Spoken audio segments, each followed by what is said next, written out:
ចឹងក្នុងវេលាឱកាសនេះគឺនឹងលើកយកនៅមង្គលទី18ដែលព្រះសម្មាសម្ពុទ្ធព្រះអង្គលោកបានសម្ដែងតបពាក្យទេវតាបានសាកសួរនៅមង្គលថាមង្គលទី18នេះការងារទាំងឡាយដែលមិនមានទោសជាមង្គលដល់ដំចឹងធម្មតាទេញោមញាតអឺការងារទាំងឡាយមិនថាការងារនោះច្រើនឬក៏ការងារនោះតែមួយទេបើសិនជាការងារនោះមិនមានទោសមិនមានបិណាការងារនោះជាមង្គលដល់ដំចឹងមានន័យថាការងារទាំងឡាយដែលយើងធ្វើគ្រប់គ្នាដែលយើងប្រកបគ្រប់គ្នានេះឲ្យតែការងារណាដែលយើងធ្វើដោយសេចក្តីសុចរិតណាគេថាការងារណាសុចរិតទាំងកាយទាំងវិជ្ជាទាំងចិត្តជាការងារអឺមិនមានសេចក្តីប្រមាថដល់អ្នកដទៃឬក៏ការងារនោះមិនប្រមាថដល់ខ្លួនឯងមួលថាការងារណាមិនមានទោសការងារមិនមានទោសនេះបើយើងនិយាយអំពីប្រភេទនៃការងារយើងចែកជាពីរណាការងារដែលធ្វើបានការងារដែលធ្វើល្អនេះការងារដែលធ្វើបាននេះគឺការងារធ្វើបានដូចគ្នាញោមការងារច្រើនយ៉ាងណាធ្វើបានដូចគ្នាក៏ប៉ុន្តែវាអត់ល្អណាការងារធ្វើឲ្យទៅបានការងារនឹងឯងធ្វើឲ្យទៅរួចពីដៃប៉ុន្តែប្រើមិនបាក់ប្រើមិនកើតនេះអាហ្នឹងថាការងារបានដែរណាធ្វើបានដែរតែយកប្រើការមិនកើតអាហ្នឹងក៏យើងមិនគប្បីធ្វើហើយការងារដែលធ្វើបានដោយល្អហ្នឹងអាម៉េចចេះពិចារណាថាការងារអ្វីដែលយើងពិចារណាណាថាយើងធ្វើនឹងឯងមានទោសដល់អ្នកដទៃឬក៏មិនមានទោសដល់អ្នកដទៃណាបានសុខមកខ្លួនឯងឬក៏មិនបានសុខមកខ្លួនឯងអញ្ចឹងយើងមានពិចារណានេះអាការងារដែលយើងធ្វើបានហ្នឹងណាយើងពិចារណាថាបើសិនបើយើងធ្វើទៅណាការងារនោះវាឲ្យផលណាឲ្យផលឲ្យសេចក្តីសុខដល់ខ្លួនឯងនឹងផងឲ្យសេចក្តីសុខដល់អ្នកដទៃផងណាអញ្ចឹងយើងប្រកបឬក៏យើងធ្វើនឹងទៅទើបប្រសើរណាដោយការងារដែលឲ្យសេចក្តីសុខដល់អ្នកដទៃឬក៏មកដល់ខ្លួនឯងផងហ្នឹងមានប្រភេទការងាររបស់វាណាញោមដូចជាការងារលក់ដូរណាការងារលក់ដូរហ្នឹងយើងមិនមែនថាយើងលក់ដូរហ្នឹងឲ្យសេចក្តីសុខ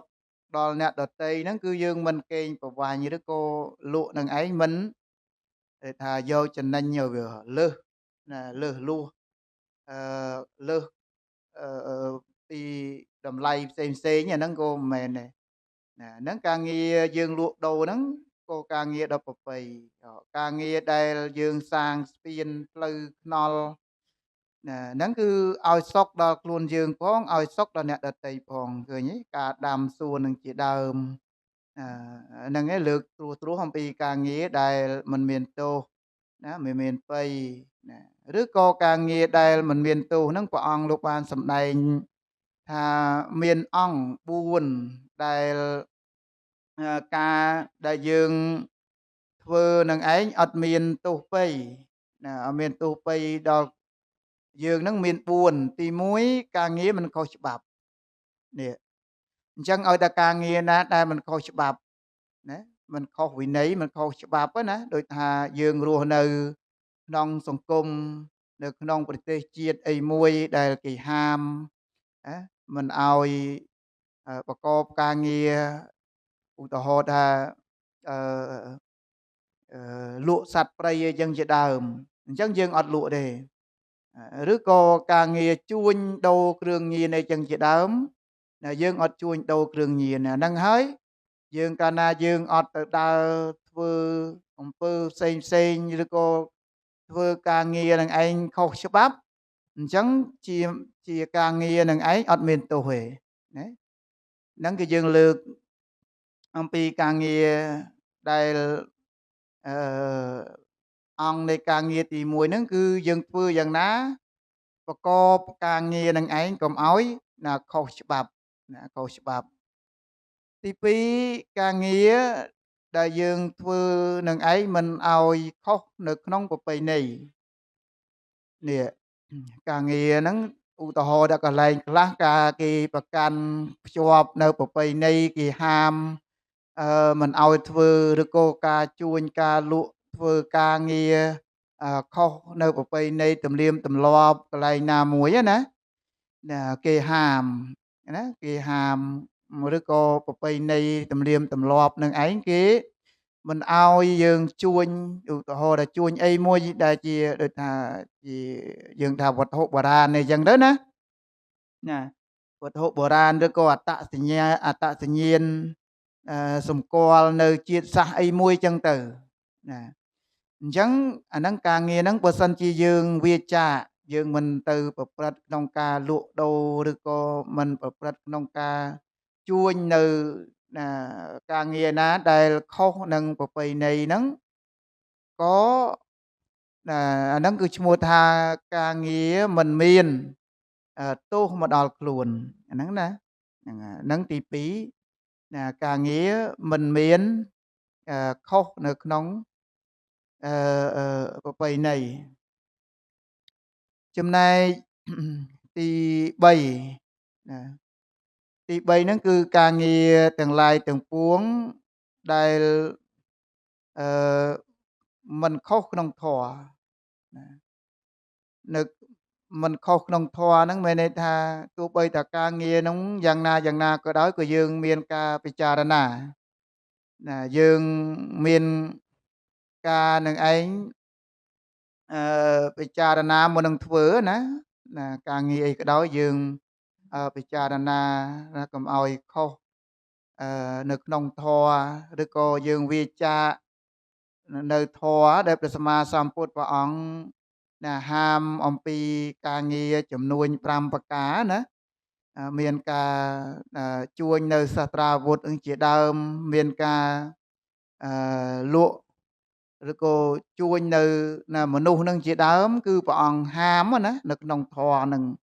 អញ្ចឹងយើងអត់ប្រព្រឹត្តទេណាយើងអត់មានការជួញនៅ